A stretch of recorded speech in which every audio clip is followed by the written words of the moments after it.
یہ مجلس ابا عبداللہ الحسین، کیونکہ ارادہ خدا شامل ہے۔ آج کون ہے جو لوگوں کو سدھار رہا ہے؟ آج جن شیعوں کا امام پردہ غیب میں ہے، ان کو کوئی خط دکھانے والا کون ہے جو ان کو منظم کرتا ہے؟ کون ہے جو 10 لاکھ شیعوں کو عاشورہ کے جلوس میں یکجا کر دیتا ہے؟ کون ہے جو پوری دنیا کے شیعوں کو کربلا میں ملینز کی صورت میں جمع کر دیتا ہے؟ دیکھو، کوئی لیڈر ہو تو سیاسی جلسہ ہوتا ہے، لیڈر نہ ہو تو جلسے کیسے؟ ایک سیاسی قیدی جیل میں ہے نا، بڑی کوششوں کے باوجود جلسہ نہیں ہو پا رہا کیونکہ لیڈر نہیں ہے۔ لیکن سوال یہ ہے کہ یہ کیسی قوم ہے جن کا امام غیبت کے پردے میں ہے، 20 ملین لوگوں کو کربلا میں جمع کر دیتے ہیں، 10 لاکھ لوگوں کو عاشورہ کے جلوس میں جمع کر دیتے ہیں۔ یہ کون سا بندوبست خدا نے؟ دنیا پریشان ہے۔ مسلمانوں میں وہ اتحاد نہیں جو شیعوں میں اتحاد ہے۔ کسی امت میں اتنا رنگ نظر نہیں آتا یکجہتی کا جتنا ان میں نظر آتا ہے۔ مطلب کس نے ان کو سکھایا کہ عاشورہ کا دن ہے، 40 کا دن ہے، کالا لباس پہنو؟ ان سب کا رنگ ایک ہو جاتا ہے، ان سب کی عادتیں ایک جیسی ہو جاتی ہیں، سارے کے سارے سبیل لگاتے ہیں، سارے کے سارے خیرات کرتے ہیں، سارے کے سارے جمع ہو جاتے ہیں۔ کائنات میں نے 2 وجودوں کو دیکھا جو لوگوں کو جمع کرتے ہیں، یا مکے میں خدا کا گھر ہے یا کربلا میں حسین کا روزہ ہے۔ یہ لوگوں کو جمع کرنے کا سلیقہ اور طریقہ کس سے نظر آتا ہے؟ وجود امام ہے جو آپ کو سکھاتا ہے۔ اب امام نہیں تو خدا نے عدم موجودگی امام میں ایک بندوبست کیا جس کو فرش عزاء حسین ابن علی بولا جاتا ہے۔ یہ مجلس حسین ہے جو آپ کو جمع کرتی ہے۔ لیکن سوال ہے جمع کیا کیوں جاتا ہے؟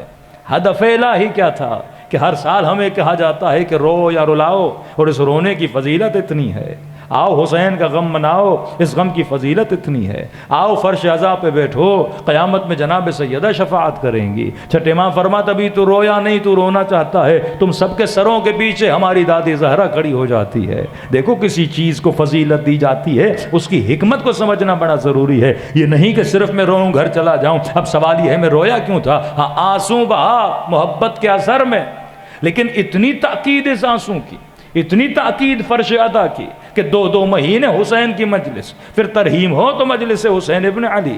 فرمایا رونے کا فائدہ اتنا ہے، فرمایا اس آنسو میں اتنی طاقت ہے، اگر چاہے تمہارے گناہ ریت کے ذروں سے بھی زیادہ ہوں، اگر خلوص سے دل سے آنسو بہایا جائے، خدا سارے گناہوں کو معاف کر دیتا ہے۔ کیوں پروردگارا؟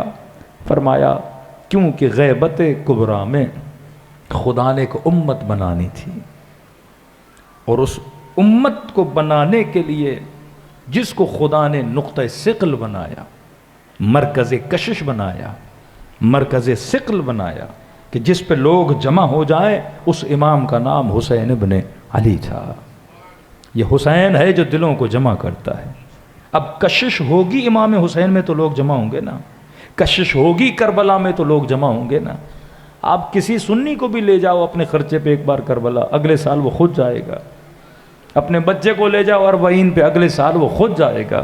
یہ خدا نے خود بخود ایک کشش رکھی ذکر ابا عبداللہ الحسین میں، کیونکہ جیسے جیسے یہ اس نظام حسین سے جڑتا جائے گا، یہ نظام خدا سے جڑتا جائے گا۔ اب سوال خدایا کہیں پہ 10 لاکھ، کہیں پہ 20 ملین، یہ لوگوں کو جمع کیوں کر رہے ہو؟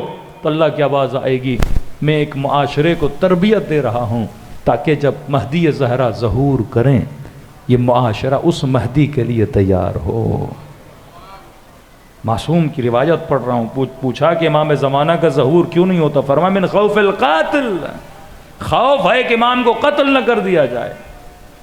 جب تک تم اتنے مضبوط ہو جاؤ کہ اپنے امام کی نصرت کر سکو، اپنے امام کی مدد کر سکو، کوئی مسلم کوفے میں تنہا نہ رہے، کوئی امام کا نمائندہ تمہارے شہر میں آئے تک وہ تنہا نہ رہے، تمہیں ٹریننگ دی جا رہی ہے سبیلیں لگا کر، پاؤں دبوا کر، جوتے پالش کروا کر، ایک دوسرے کی محنت و زحمتوں کو خرچ کرا کر، ڈاکٹر کو کربلا بلاتے 40 میں فری سروس دلا کر، کہ دیکھو ایک دوسرے کے لیے اس طرح سے کام کرو، ایک دوسرے کی اس طرح سے خدمت کرو، اور جب امام کا نمائندہ آئے گا تو یہ ساری خدمتوں کی پہلے سے آپ کو ٹریننگ ہوگی۔ اب کسی کو زحمت نہیں ہوگی پیسہ خرچ کرنے پر، کسی کو زحمت نہیں ہوگی پاؤں پہ چھالے پڑنے پر، کسی کو زحمت نہیں ہوگی اپنے گھر کے دروازے مومنوں کو کھولنے پر۔ جب ایک ریولیوشن اور ایک تحریک کھڑی ہو جائے گی تو اسی طرح اپنے گھر کے دروازوں کو کھول دینا، تاکہ اس تحریک میں حصہ لینے والے کوئی بھوکا نہ رہے، کوئی پیاسا نہ رہے، کوئی بغیر مدد کے نہ رہے۔ تم ہر شے ان پہ قربان کرنے کے لیے تیار ہو جانا، کیونکہ جب امام آئیں گے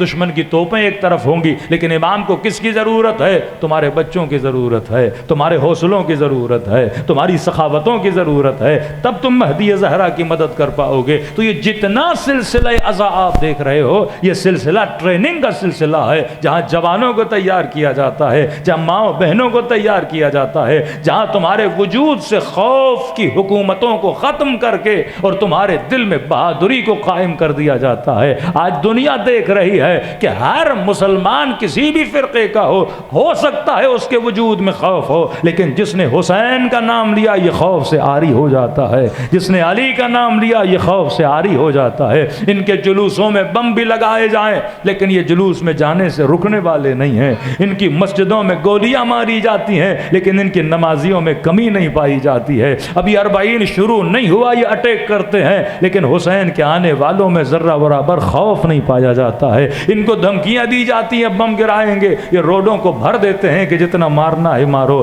کیونکہ ہمارے امام وہ ہیں جو کبھی موت سے گھبرائے نہیں ہیں، بلکہ اتنی محبت کرتے تھے کہ فرمایا واللہ لابن ابی طالب انس بالموت من الطفل بصدی امہ، کہ اللہ کی قسم علی کو موت سے اتنی محبت ہے جتنی چھوٹے بچے کو اپنی ماں کی چھاتی سے محبت ہوتی ہے۔